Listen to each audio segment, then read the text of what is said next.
Russian opposition leader Alexei Navalny may be sidelined by a suspected poisoning, but his allies have made rare gains in elections.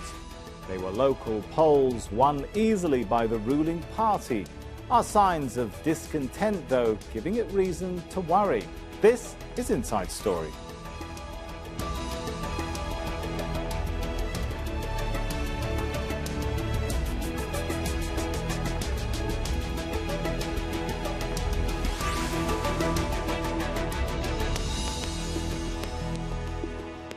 Hello and welcome to the show. I'm Sami Zeidan. Now, it was an election the ruling party saw as a test of its standing with the people. And it appears at least some Russians have hinted at an answer. While the pro-Kremlin Russia United Party is on track for a sweeping overall victory in the local polls, allies of Alexei Navalny are also celebrating. Their gains in Siberia may be symbolic, but significant after the opposition leader's suspected poisoning. Did their voting strategy pay off, or is the tide turning against those who've dominated Russian politics for 20 years?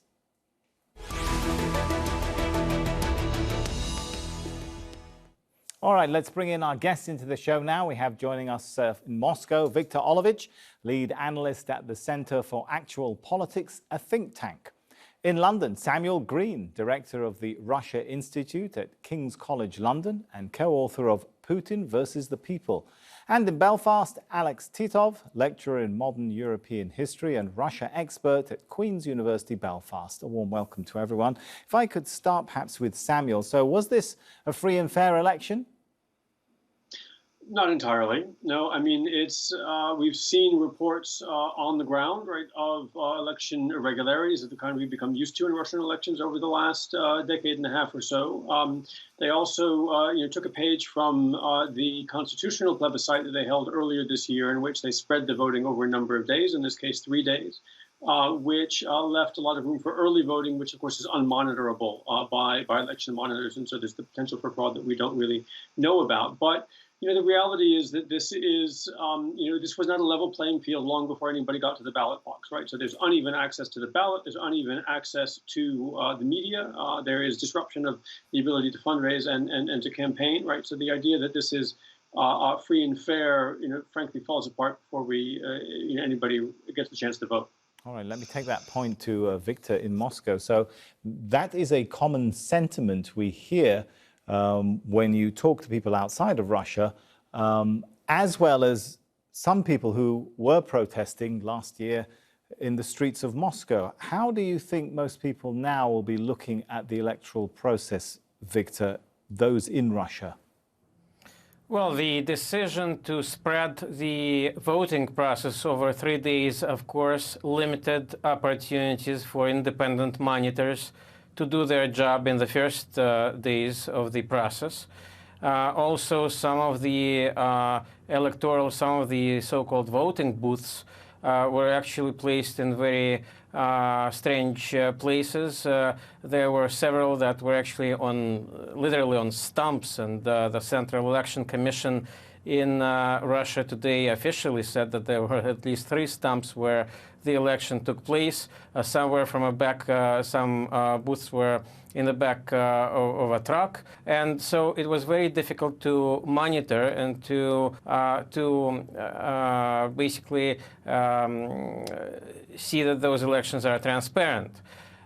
In fact, in several regions, such as the Jewish Autonomous Republic in the Russian Far East and in the Republic of Tatarstan, the majority of the ballots were cast before the last day of the election, when most monitors were present. More than 50% of the ballots were cast before then. So it is difficult to see those elections as completely transparent. At the same time, several opposition candidates were able to get seats in local assemblies, in city councils in Tomsk and in Novosibirsk, both Siberian cities, where discontent has been rising over the past few years. So the results have been officially a resounding victory for the ruling United Russia Party. All of its incumbents and new gubernatorial candidates had won. But at the same time, United Russia did not do so well in several regional assemblies and city councils. Alex, in Belfast, will the people buy the result then? Both of our guests are summarizing some of the concerns and irregularities in the voting. It wasn't long ago we had street protests in Russia. Of course, Belarus is not far away from Russia at all, and they're swamped in elections. Could we see this kind of result trigger a resurgence of protests in Russia? Well, not on these results we see today. I think the key point, which perhaps wasn't been mentioned yet, is the extremely low turnout in all those elections. You have about a quarter of people actually bothering to turn up to vote, and this poses questions both for the authorities and for the opposition. Why is that, do you think, Alex? Well, because there's a general party apathy. I mean, there's several factors, but I think what Sam was saying earlier about controlled elections and general uneven playing field certainly plays a part. I mean, local elections generally tend to produce very low results, and that's really is a worrying part for the for authorities, which why they wanted to extend this 3 days voting to 3 days as well to increase the turnout, but it doesn't seem to be working. Let me go back to Victor briefly. What does this say about, what is the distribution of opposition wins? What does it tell us about the opposition? Well, there are several types of opposition parties in Russia. First of all, there is the so-called parliamentary opposition, which are parties like the Communist Party of the Russian Federation, the LDPR, a party controlled by Zhirinovsky, a populist vice speaker of the Russian Duma, the Just Russia party.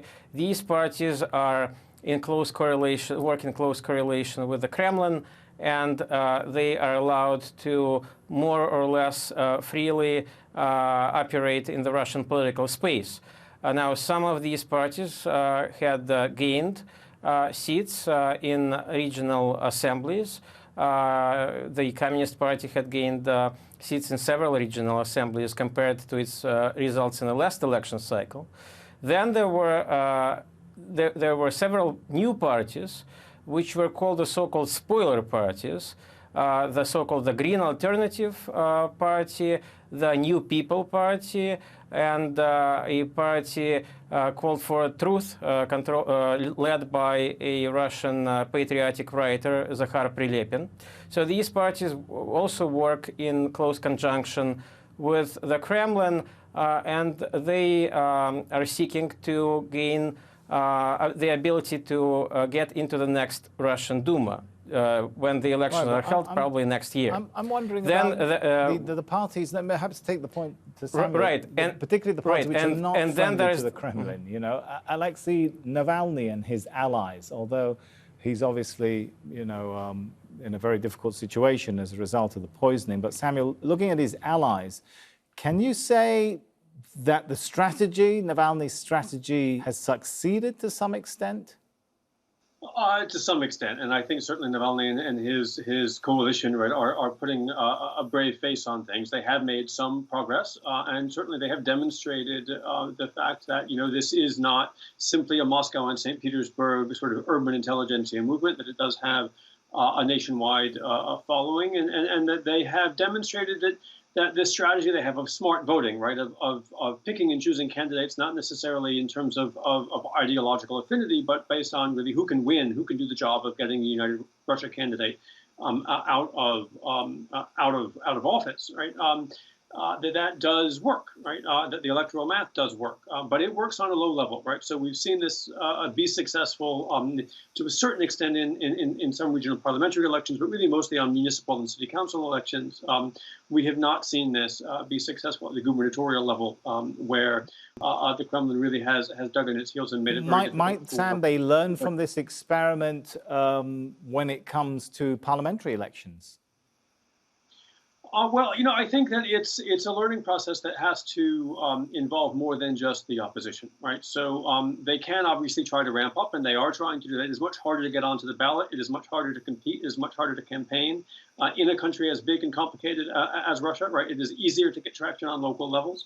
But local levels are also one of the areas in which people actually do still sort of believe in in politics and in the ability of an election to bring some change, right? It might have an impact in terms of the quality of your local infrastructure, the quality of healthcare, education on a local level, whereas on a national and even to a large extent on a regional level, people have very broadly lost faith in the idea that an election can actually bring much change, right? So if you look at opinion polls, if you talk to people in Russia, I think what you tend to find is that, most people, even if they are coming out and voting or supporting tacitly united Russia and Vladimir Putin, but they don't necessarily believe that the country is very well governed. But what they don't believe, and what the opposition has been unable to convince them of, is that if they were to bring somebody else to power, whether from the systemic opposition that Victor was talking about or from the non-systemic opposition, that anything would change much in terms of their quality of life. Kind of related to that point, Alex, how much impact did the poisoning of Alexei Navalny then have on the electorate when it comes to the voter apathy situation, which Samuel was talking about? Yeah, that was actually a very interesting point, because this was the biggest assassination attempt in Russian politics since 2015 with when Nemtsov was murdered. And it seems to be that there's a huge disproportionate effect internationally, particularly with Germany, and very little ripples inside Russia so far as the elections are concerned, which is a very strange phenomenon, because obviously it affects Russian domestic politics much more than anything internationally. However, I would just say that it's very difficult to judge how far this smart voting is actually effective, because whenever there is a petition candidate wins, the opposition assumes it's because of smart voting, but the course at play, where the local elections are notoriously led by local factors as well. What are the other factors then that are not being analyzed in the picture here? Well, you can have a whole range of local issues as Sam was mentioning, from local infrastructure to local issues, local candidates, and so forth. Again, the successes in Novosibirsk and Tomsk, those are very urbanized cities with very high. Tomsk is a university city. The Novosibirsk has a high Russian Academy of Science branch there, and so forth. So you have a very kind of similar profile to Moscow, St. Petersburg. So this city intelligentsia seems to be voting for the position, Navalny position, and so forth. But whether this leads to a breakthrough nationally is very difficult to predict, because again, those concentration of specific voters will not be replicated necessarily across the country. Victor, we often ask the question when there's elections in Russia about what this says about the state of the opposition, how fragmented they are. What does it say about the popularity of Vladimir Putin right now, do you think? Well, Putin's ratings, his popularity has been in decline over the last several months, and actually more than a year, across different specters of Russian society. And so has the popularity of the ruling United Russia party. And in fact, that attempt to bring new, the so-called spoiler parties, that work in conjunction with the Kremlin that I talked about several minutes ago, that attempt is connected with with Kremlin's concerns about the next Duma, the next parliamentary elections that will come up next year. And so the Kremlin is hoping that some of that discontent is going to benefit the spoiler parties that it controls or that it works with, rather than non-systemic opposition parties. And so the concerns about the rising popularity of opposition parties these concerns are prevalent, and the Kremlin administration is taking steps that it feels could be most effective to tamp down the opposition activities, both in the Far East, in Siberia, and in other regions of Russia. So these upcoming elections to the State Duma have still not been scheduled yet, but will likely be scheduled in the near future. They may bring a much higher level of public activity than the local elections that we have just witnessed. That's a very interesting strategy, which Victor is explaining there. Samuel, when you look at a picture like that, the ruling party has done well in these elections in terms of number of wins. Vladimir Putin's popularity, as Victor was explaining, has been declining, but at the same time, they've been working on this strategy to try and prop up perhaps other quote-unquote opposition parties that assumedly would back the ruling party. What does all of that mean then for expectations for next year's parliamentary polls? Well, I think it means that expectations, as Victor was saying, are fundamentally uncertain. I mean, the reality is, look, there was a period of time after the annexation of Crimea, after the launch of the war in eastern Ukraine and conflict with the West, right, in which Putin was able to divorce his popularity from what was going on in the country, in fact, what was going on in people's lives. So we had, 5, now 6 years of either declining or stagnant incomes, right? We don't really see a light at the end of the economic tunnel for most ordinary Russians. And there was a time in which people's sense of sort of connection to their political community and a sense of euphoria over Crimea was able to prop up Putin's popularity and to a certain extent united Russia on his coattails. But that has come to an end, and people really are looking for solutions that will begin to make their lives better. As I said earlier, I mean, most people still, very much take an up by the bootstraps and individualist approach to their livelihoods. But increasingly, that is eating into enthusiasm for the Kremlin. The Kremlin, of course, you mentioned Belarus earlier, but you also look at places like the Russian Far East, or recently in Bashkortostan or in northern Russia, in which people have been really upset and aggrieved by some of the things that the Kremlin has done, either in managing regional or local politics or in terms of environmental degradation or other policies at which people take offense and will come out into the streets to defend their interests. So what the Kremlin wants to avoid is a repeat of the Belarus scenario, right, in which you end up with such discontent and such mobilization that you can really only put down through violence. That is a scenario that almost never ends well for the people in charge. And so the question is, can they find something, right, that will generate a degree of enthusiasm or at least demobilize the opposition ahead of the elections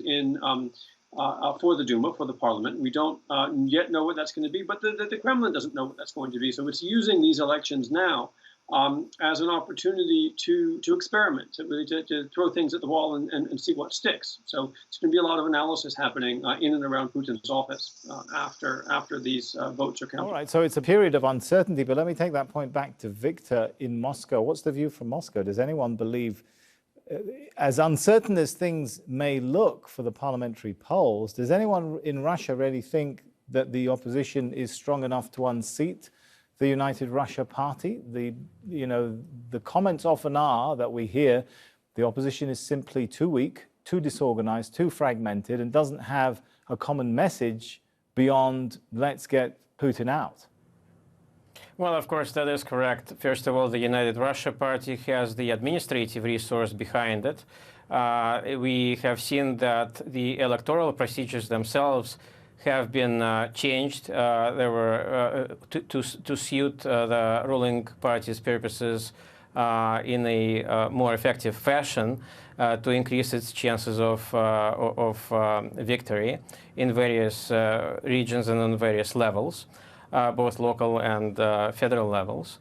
And we have also seen, as you correctly pointed out, that opposition parties, especially non-systemic opposition parties, are quite disorganized. They have not shown the ability to act in solidarity in various regions. They have also been pressured in significant ways by various state institutions. So it would be very difficult to imagine a scenario in the nearest future where the United Russia Party would be unseated or taken down from its majority by within the specter of Russian electoral law. Now, as the economic situation in Russia continues to worsen, and as discontent, both political and economic, keeps rising both in Moscow and in the regions, that political calculus that the Kremlin relies on right now, it could change, and in fact, it could change very fast. And then the political situation could look very different in a very short amount of time if certain changes happen. Different to the extent of a la Belarus, or is that too much of a far-fetched scenario right now?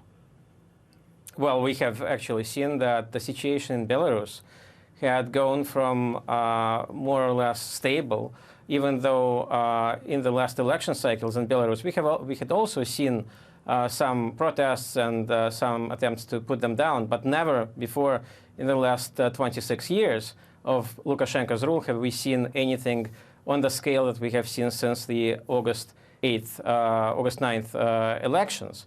And we have seen, and the Kremlin has also looked at how quickly the situation in Belarus destabilized, how wide the discontent is, and how many people are actually willing to come out on the streets and protest despite heavy measures being taken against them by police and other forces.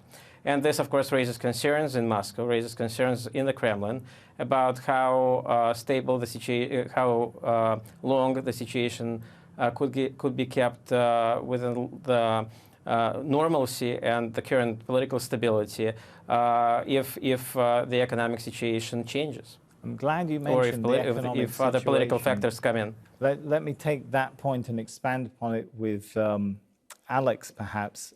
How important, how key are the economic conditions between now and the next elections to the fate of United Russia, to the fate of Vladimir Putin himself? Well, I obviously they're all going through the same process of fighting the consequences of the coronavirus lockdown and so forth. I would just say that Russia is yes, there has been a long decline in real wages and living conditions and so forth, but things are still kind of relatively okay. However, and also Kremlin has a kind of quite large resources in terms of its financial ability to pump money into economy, and it usually does increase pensions, increase salaries, increase spending prior to the election. So I don't think there is, unless there's something unexpected happens on the current trend, I think they can handle the economy so far. But I think just going back to Belarus a bit, I mean, I think they are learning lessons from it, or should be learning lessons from it. That you have to walk a very fine line between managing the elections and turning elections into something completely meaningless and actually counterproductive, like happened in Belarus. So they have to make sure that there is some degree, sufficient degree of legitimacy within the elections. So that's why they produce all these new parties. They produce although there is electoral fraud, that fraud is not excessively outrageous, so as not to repeat Belarus or what happened in 2010 and 2011 in Russia with mass protests against electoral results then. So, but yeah, there's quite a long range of things they still can do in their possession in terms of both financial power, spending power, and twisting the electoral field to their benefit, which will prevent things that happen in Belarus. But again, things are not great for them for long-term structural factors, lowering Putin's popularity, lowering living wages, living standards in general, and also the kind of general tiredness. The people were not very enthusiastic about Putin's referendum, that he's just been there for 20 years and there'll be another 10, 12, 16 years again. So all those things don't play well for the Kremlin, but I wouldn't expect a huge upset like it was in Belarus, not yet anyway. All right, time will tell, I guess, and we do have time to come back and look at this as the days unfold. Unfortunately, for now, we are out of time, so let's thank our guests for joining us on this show, Viktor Olevich, Samuel Greene, and Alex Titov. And thank you too for watching. You can see the show again anytime by visiting our website, aljazeera.com. For further discussion, head over to our Facebook page. That's facebook.com/AJ Inside Story. You can also join the conversation on Twitter. Our handle there is @AJ Inside Story. From me, Sami Zeidan, and the whole team here, for now, it's goodbye.